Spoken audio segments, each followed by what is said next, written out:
What is up, you guys? I hope everybody is having an amazing December, an awesome holiday, and getting ready for the big day.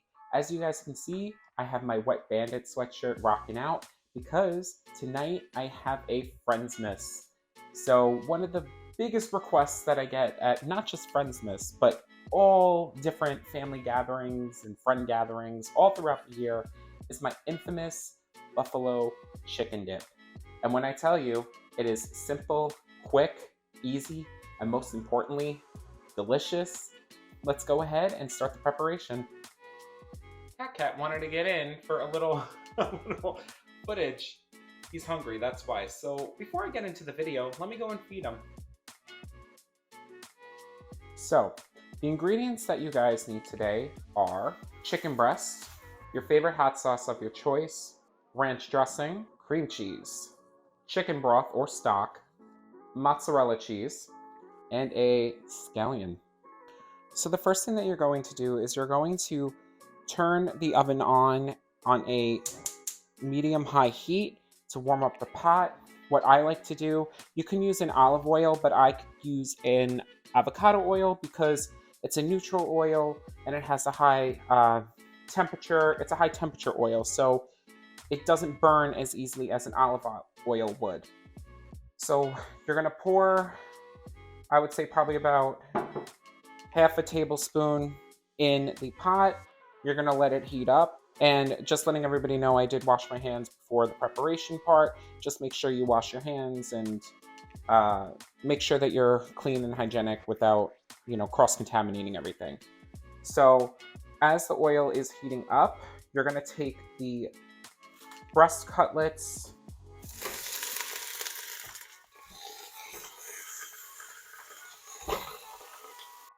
You're gonna put the chicken breast cutlets and you're gonna leave them in the pot to simmer for 5 minutes. Turn them over 5 minutes on each side.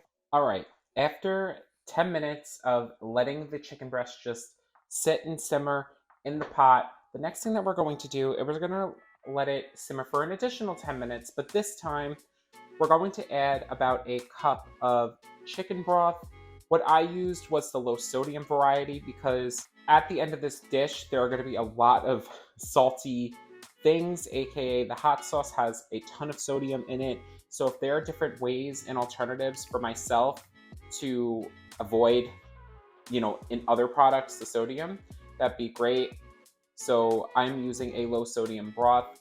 I'm going to be pouring this into the pot with the chicken, and I'm gonna just grind up some pepper and put it in there as well, and then we're gonna let it simmer for an additional 7 to 10 minutes. So now that the chicken is being prepared, let me just tell you a little bit of different renditions or things you can do in regards to the chicken. So I've made this dip with the ready-made rotisserie chicken that you can either get at your local grocery store or a Costco per se. You can gather that chicken and you can I use 2 forks to shred it. The pros about that is that it's ready made. Normally the meat falls off the bones. Additionally, it's just great and they season it on their own rather than having to deal with the prep work.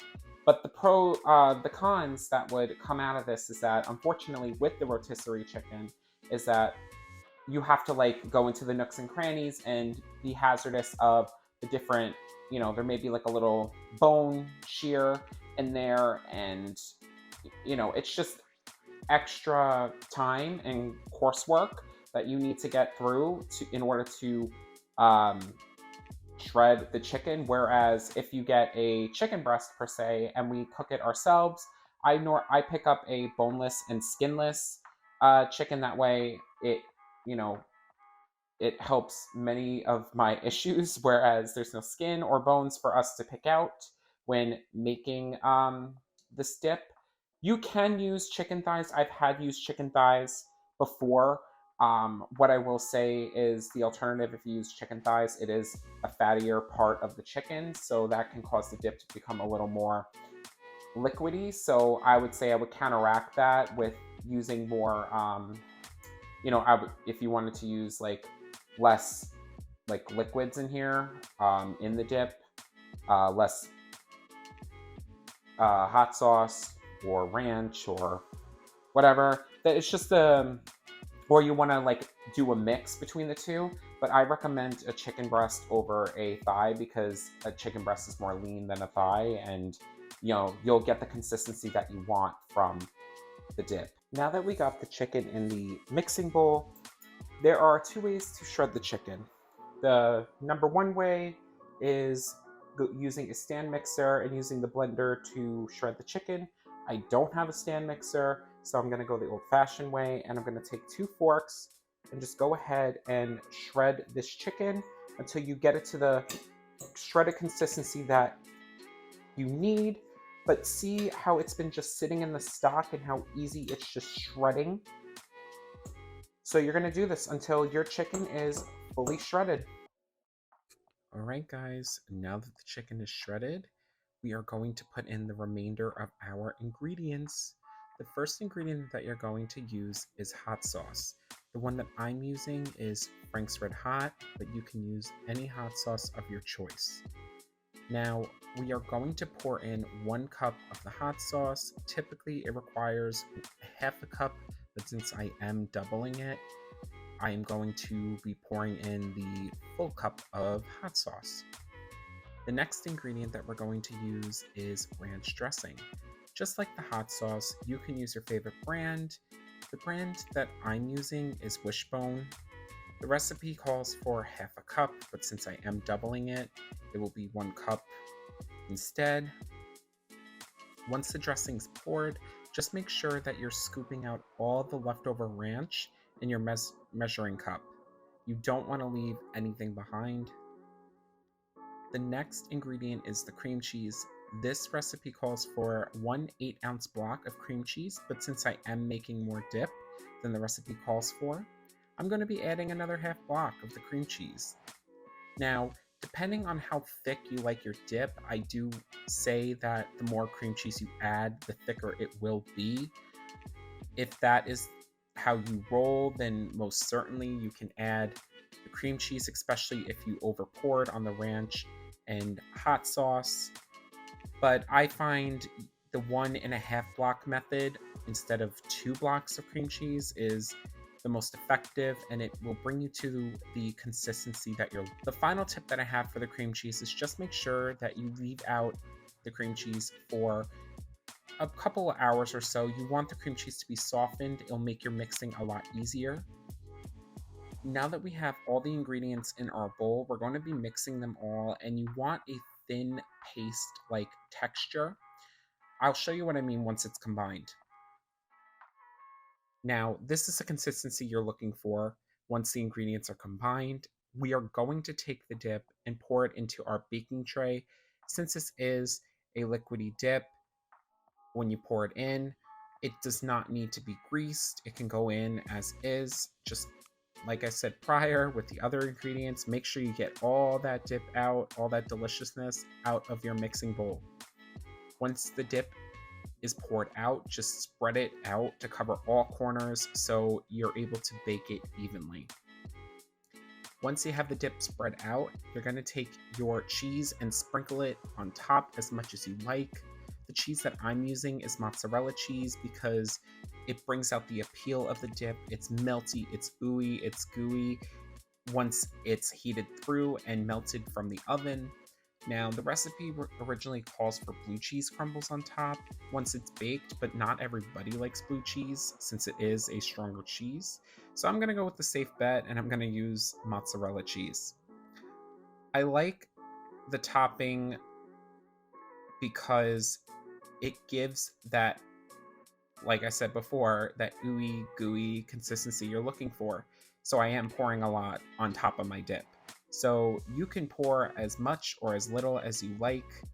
Just make sure you leave no empty spots on top. The oven has been preheated to 350 degrees. We're going to let the dip bake for about 25 to 30 minutes. I've personally added an additional 10 to 15 because there is more dip, but the objective that you want is to have a warm center and the cheese is melted on top. Once it's done, you can take out your dip from the oven. I'll show you the final product. Thank you. I am so proud of myself. This looks freaking amazing. All right, I guess you guys want the best part, right? For me to try it. So I'm gonna scoop out just a little corner over here, just so I can try it. I hope my friends don't get mad at me, but I'll scoop some out so I can try it. All right, you guys, here we have it. The dip is done, and I'm about to try it for you. What I did is that why the cheese looks so like burnt and crisp on the top is after I baked it for like 25-30 minutes, I put the broil on high until the cheese got like bubbly and brown and looks amazing. So without further ado, guys, let's go ahead and try this. I got my scoop tortilla chip.